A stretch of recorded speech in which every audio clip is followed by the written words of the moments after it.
Janel TV. Ang gagawin po natin ngayon, tutorial po dito sa ating motor na to. Ang gagawin po natin dito, magkakabit po tayo ng hazard light para po dito. Kasi ang standard na Sporty po is walang hazard. Kundi standard lang po, left and right, blinker lang po ang meron sa kanya. Kaya po gagawa po tayo ngayon dito para sa new Sporty natin. I-ready na natin guys yung mga gagamitin natin. Ito yung mga gagamitin natin. Long nose, cutter, hazard switch, and hazard connector. Magkahiwalay po yan. Pag binili nyo po yan, pwede po magkasama na. Kaso nasa more than 140 po. And then shrinkable tube, isang maliit, saka shrinkable tube na malaki para dito. Ilalagay po natin yan dito. Soldering lead, soldering iron, at yung wire na gagamitin natin para sa pagkakabit ng hazard. Tatanggalin po natin yung mga tornilyo po dito sa Sporty po natin. Ito po muna yung unahin natin. Ito pong tinatawag nilang cowling saka smiley. Tanggalin po muna natin itong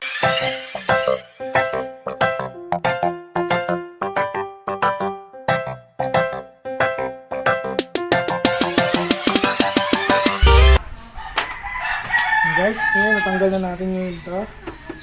Tanggalin na natin siya.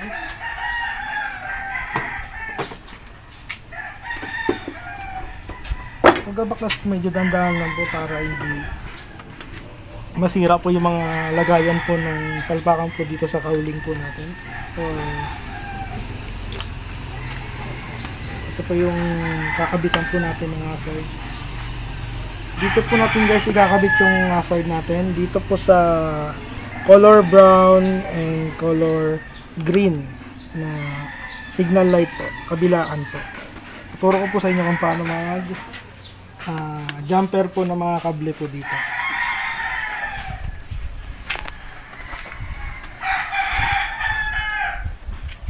Ito nga pala guys yung binili kong relay nasa 75 pesos. Oh my God! Nabili ko lang to sa motor supply.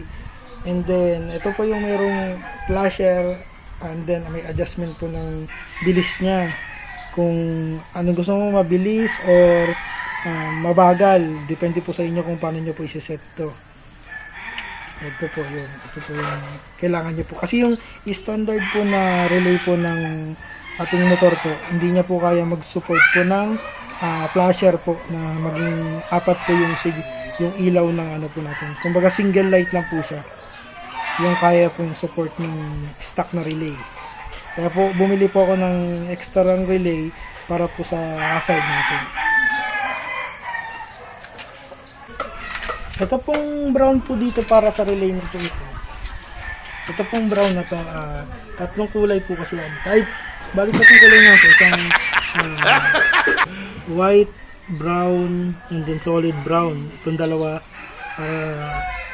bali dito po natin siya i-connect po sa single na brown, white po. Dito. Yung pag naka-insert po yung flasher po niya, is dito sa side na po ito. Sa side na po ito. I-connect nyo po itong gitna. Itong gitna po. Depende po kung ano po yung nabili nyo pong kulay.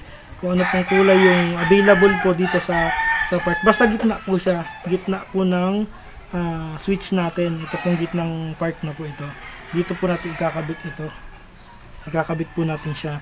Pero po, dahil po dyan, maiksi po kasi, kaya bumili po ako ng kable natin para po i-extend ko po siya. Pero po dito po, ito ikakabit. Yan po. Ayan yung pinaka-flasher po. Para pag pinindot nyo po, magsasabay po yung apat na ilaw. Dalawa sa likod at dalawa sa harap po. Ito po yung dito naman po sa may signal light po natin. I-connect po natin yung dalawang kable po na magkahiwalay. Depende po sa inyo kung ito po, papakita ko po sa inyo.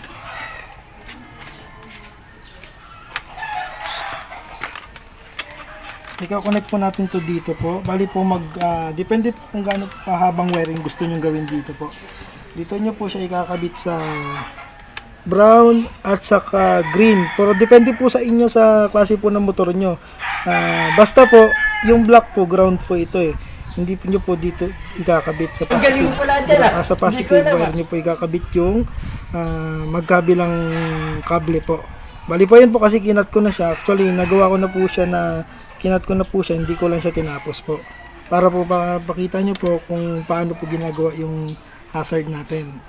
Para yung easy way na paggawa po na kaysa po pupunta pa po kayo na shop or para mag-experience na po rin sa inyo na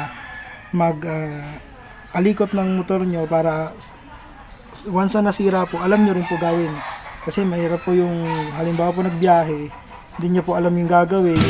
Kunyari, nasira yung sa wiring, hindi nyo po alam kung paano. Pupunta pa po kayo ng mga mekaniko po or sa mga bilihan or sa mga talyer po para pagawa lang po yung mga simpleng bagay lang naman po katulad nitong wiring nito. Pero po sa pagkaabit po ng wiring kailangan po pulido rin po, hindi yung nakabit mo na okay na, para at least wala pong short or magkaroon ng masunog yung motor, masunog yung baterya, ganun po, para po at least safe po siya. Bali po ang ginagawa ko po kasi para safe po, nilalagyan ko po siya ng hinang po para talaga pong nakapit po siya dito. Yan po, may hinang po kayo nakikita po, yan po. Hinang kabilaan po yan. Diyan po natin ikakabit yung dalawang wire po. Pero yung ginamit ko po kasing wire, isang kulay lang po. Depende po sa inyo kung dalawang kulay yung gagamitin nyo. Kasi po, sa akin naman po kasi sa ulo ko naman yung kulay na gagamitin, kaya okay lang po. Sa mga bago pa lang po dito sa mga nagka-practice pa lang po gumawa ng mga wiring po natin, kung di po kayo satisfied sa isang kulay po, pwede po kayo bumili ng maraming kulay po. Yellow, orange, mga ganun po. Para at least meron po kayong color coding na masasabi nyo kung saan po dito yung kulay na ganito po, ganito kulay. Yan po. Kakabit na po natin siya ngayon. Let's go. Ito po yung kable po natin gagamitin. Ganito po kahaba po yung ginano ko. Pero mahaba po siya, pero okay lang. Di bali kung sobra, wag lang kulang sa wire po na gagamitin natin. Nagtataka po kayo ba't parehas kulay na ganito, na parehas red. Pero sa akin po, okay lang kasi na sanay naman ako kahit parehong kulay. Alam ko naman yung kung saan nyo po kinabit, alam ko naman kung saan nyo kukunin. Naglagay po sa minsan na palatandaan para hindi malito. Ito po, kabit po natin ngayon dito po muna sa brown po. Bali pa ito po kasi ginamitan ko to ng long nose. Nung una po, hinila ko to. Kaso po, itong kable hindi po siya magkasya, kaya ang ginawa ko po sa kanya, nilagyan ko po siya ng, kinat ko na lang po dito. Tapos, hininang ko na lang siya, and then nilagyan ko po siya ng electrical tape. Para po, hindi na po ipipilit dito. Kasi po, yung ano po, pag pinagsama nyo po siya, hindi po siya sasakto. Umbok po siya, hindi po magkakasya tong pinaka-terminal niya dito sa loob. Po, tara na po natin.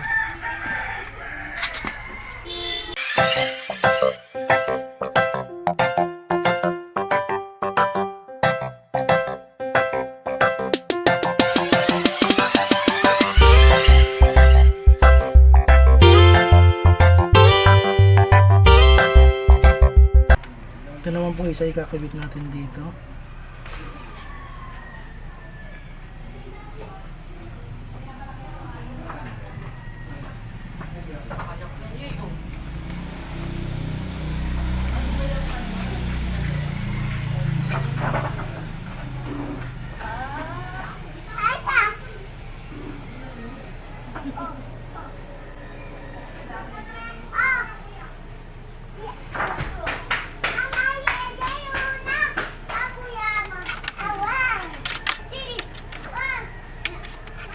Gagawin po natin dito, after po dito, iti-tape po natin to. Ang ano ko lang sa inyo guys, wag nyo masyado siyang titipirin sa tape. Mas maganda po, mas maraming tape, mas okay for security na rin ng mga wirings natin para hindi mag-short. Yan po, dalawang ano po.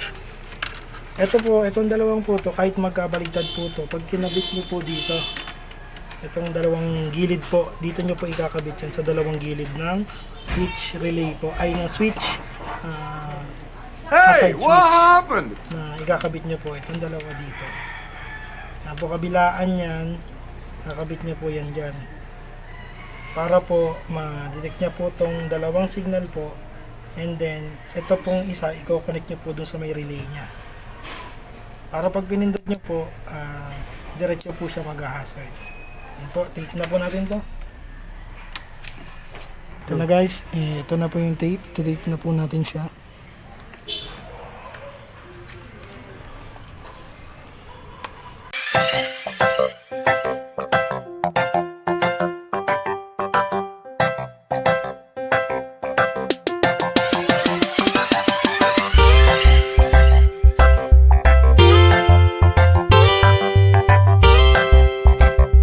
Ito po ngayon yung i-connect natin sa hazard switch natin na ilalagay po dito. Dito po natin siya ilalagay pansamantala po. Dito sa area to. Ito ngayon guys, ito naman yung tatanggalin natin. Itong headlight niya. Ay, iba pa actually, iba naman, di naman na tinatanggal. Dito na lang po nagbubutas sila na dito po.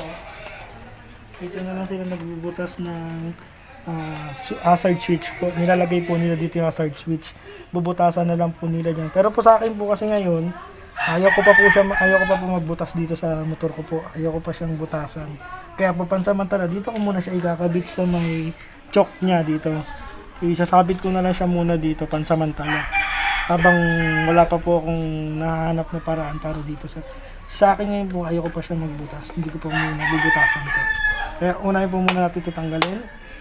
Para po ipasok yung kable dito. Ito po. Ito yung mga tornilyo niya po.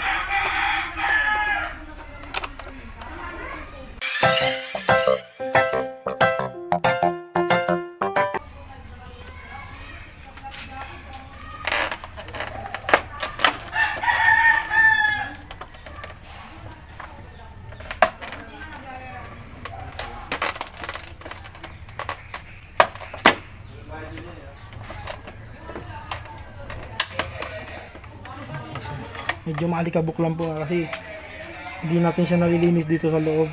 Galing po kami ng biyahe po. Kaya puro alikabok yun. Mali po, tatanggalin po natin itong mga kabling to muna. Di hugot na naman po yan sa mga standard na Mio po, yung mga bago parang po. Ito po hindi pa po ito napapalitan ng kable po. Standard pa rin siya. Opo. Hugutin nyo lang naman siya. Removable naman siya kaya madali po. Tapos yan po yung kabuuan po niya. Dito po kasi natin lulusot po yung switch hazard po. Yung switch niya. And then dito ko ipupunta muna pansamantala. Dito ko muna ilalagay. Kaya po nga. Okay. Ngayon, ito naman. Dito yung lagay ng relay. Yung katulad ng sinabi ko kanina sa una. Dito natin i-connect yung isang kable para sa dito sa gitna na to. Sa akin kasi sa kable ko nga hindi sa switch, etong kulay yellow yung gitna. Pero karamihan yan yung itim yun na sa gitna. Yung ibang connector nito. Pero ngayon, maghihinang ako dito ng kable, papunta rin dito, paakyat dito. Katulad nung ginawa natin dun sa una. Ayan, nilagyan ko rin siya ng, kinat ko rin yung banda dito, binalatan ko ng konti. Tapos nilagyan ko to ng soldering lead, sorry. Yan, nilagyan ko siya soldering lead. Yan, para ihinangin din ulit natin. Now, okay. Kukunin ko na yung kable.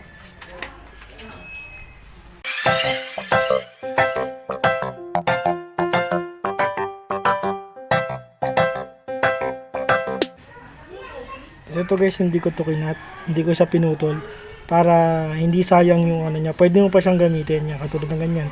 Pwede mo pa siyang balutin tapos lagyan mo ngayon ng tape. Sayang kasi kung ikakat mo naman siya. Kaya yung ginawa ko na lang, hiniwa ko lang siya para at least magagamit pa rin yung pinaka-ano niya.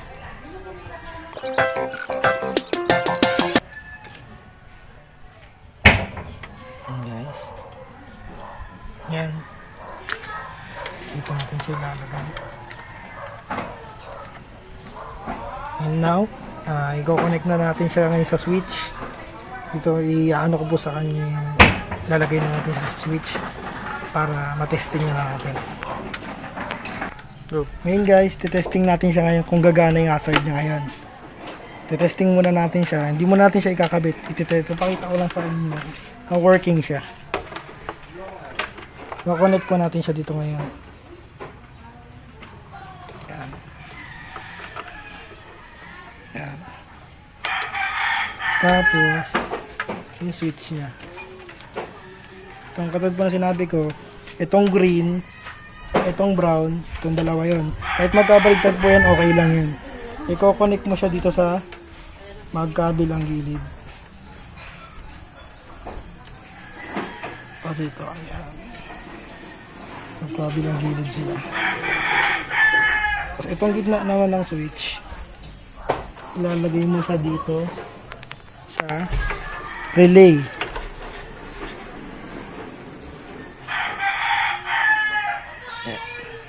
Testing na natin kung working ba siya. Kakabit natin ngayon yung relay. Ayan, testing natin yun. Buksan natin yun, testing natin. Ayan siya guys. Ayan, gumana na siya. Kita niyo po. Ayun yung sa harapan niya. And then, sa likod naman tayo titignan.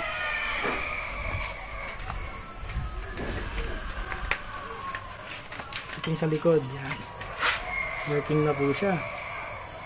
Ngayon po, i-connect na natin siya. Ikakabit na natin siya para maganda tignan.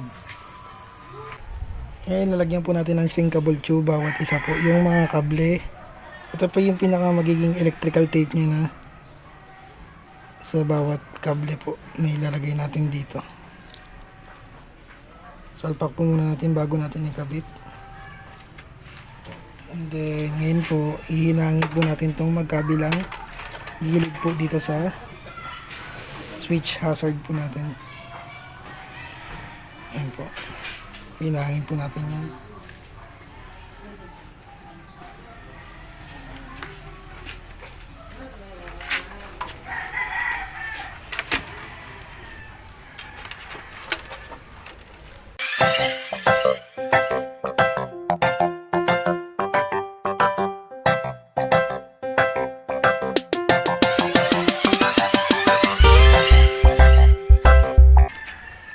Kabila naman yan. And then, nalagyan natin siya ngayon ng ganito, shrinkable tube. Ayan. Kailangan ngayon natin ng lighter. Wait lang, kuha lang.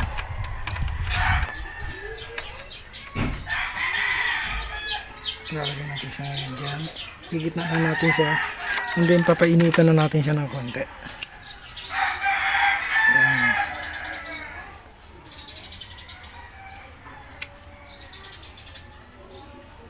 Gusto naman siya nagkipit doon sa kable.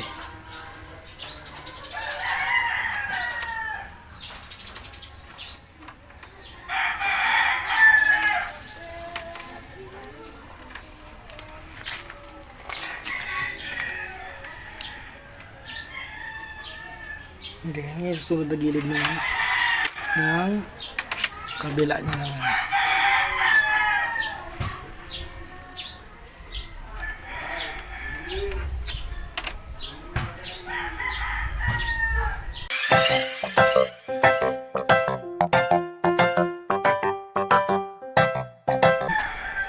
Again, yung gagawin natin, lagyan natin ng shrinkable tube and then papainitan din ulit natin.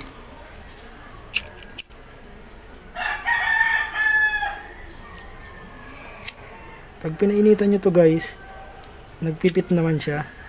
Yan. Yan. Ayun na yung pinaka-tape natin kahit hindi na natin siya i-tape. At ito namang dilaw na to, itong sa gitna, ito naman yung i-connect natin ito dito sa relay natin dito. Yan, dito sa side na to.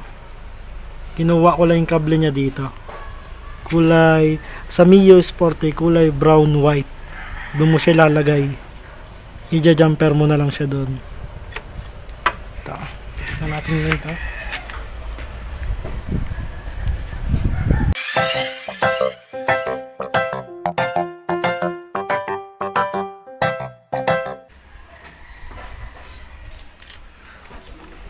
Tapos ganun natin ulit. Iinitan na natin siya, pantay na natin. Medyo malakas lang yung hangin dito sa amin. Yan.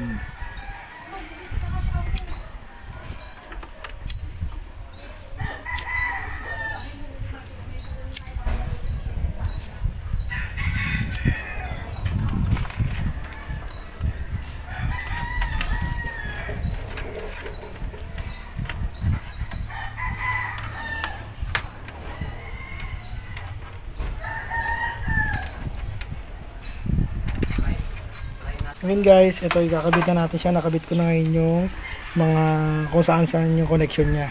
Ngayon, kinabit ko na rin tong kanina kasi nakalimutan ko ikabit to, kaya binago ko siya uli.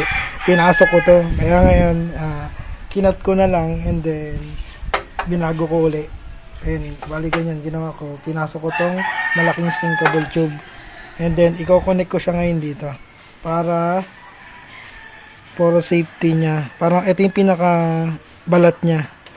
Ngayon, ganun din gagawin natin. Papainitan din natin.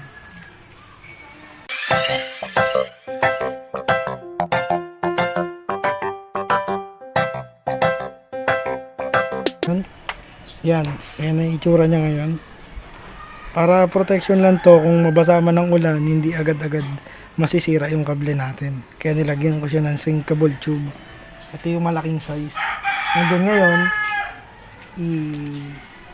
iaayusin ko na lang yung wiring niya ngayon dito bago ikabit. Bali dito ko siya ikakabit guys. Ganyan ko lang siya. Yan, ito ko na lang siya dito. Yan. Tapos ito, aayusin ko na lang to ngayon.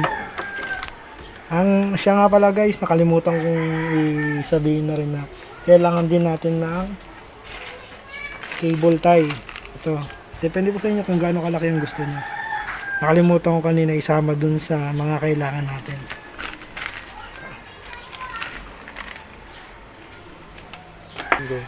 Ito na siya guys, nakabit ko na siya. Ito na yung mga, ayan, inayos ko na ng maayos yung mga wiring niya. Ayan. And then isasalpa ko na lang siya dito ngayon. Isasalpa ko na lang siya, ikakabit ko na lang din to. Ito muna ikakabit ko. Ayan na rin yung relay niya. Nakakabit na rin. Bali, ito na lang ikakabit ko ngayon, saka yung headlight niya. Pero unahin ko muna tong headlight. Yung headlight muna. Ito muna yung unahin ko, headlight muna. Guys, connect natin.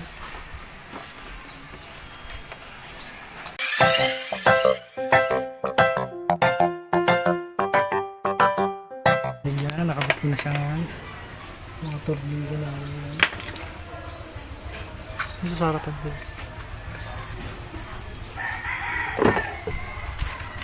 Ito yung pilit.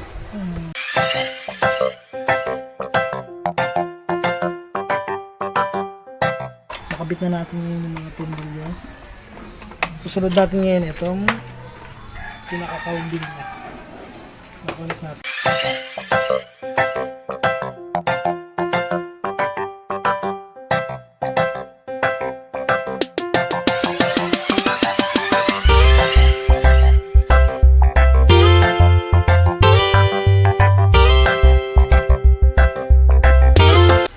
Guys, nakabit na natin siya ngayon. Ayan, kompleto na siya. Ngayon, testing ngayon natin. Ilaw niya. Ayan. Sa likod tayo. Yung sa likod niya. Ayan. Gumagana siya ngayon. Yung bilis po niyan, sinakto ko lang po. Ayoko kasi masyadong mabilis. Pangit naman kasi kung masyadong mabagal, pangit din pag masyadong mabilis. Ito po, gitna lang po ng timing niya. So guys, ito naman yung switch niya. Dito. Ganito ko siya kinabit yung switch. Yan. Kinable tie ko lang siya dito. Dito ko siya nilusot. Ito na yung switch niya. Dito ko lang muna siya nilagay pansamantala. Yan, okay yun naman siya. Yes, ayoko rin kasi nagbubutas dito sa mga fairings niya, sa mga body niya. Mas okay sa akin kung dito naka-connect. Pero depende nyo lang po sa inyo kung saan nyo ikakabit. Kung dito po, dito, saan man dyan, pwede naman siya. choice nyo na lang po kung saan ikabit. Ang importante po, natutunan nyo kung paano i-connect yung mga kable. Ayun po yung more important dito sa pagkakabit ng hazard natin.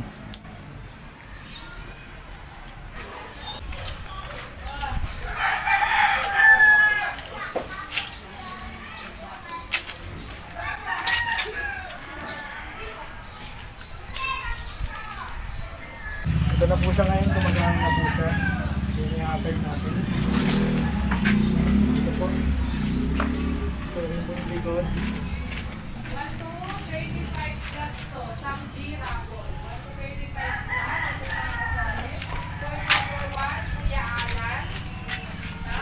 Okay guys, tapos na yung ating vlog for today. And then, nakita nyo na po kung paano natin ginawa yung hazard. And then, switch. And then, please subscribe to our channel po, Jiren TV. And then, baybayan nyo lang po yung mga next video po namin. And then, sa mga Chukotski, please subscribe. Thank you guys. Thank you po.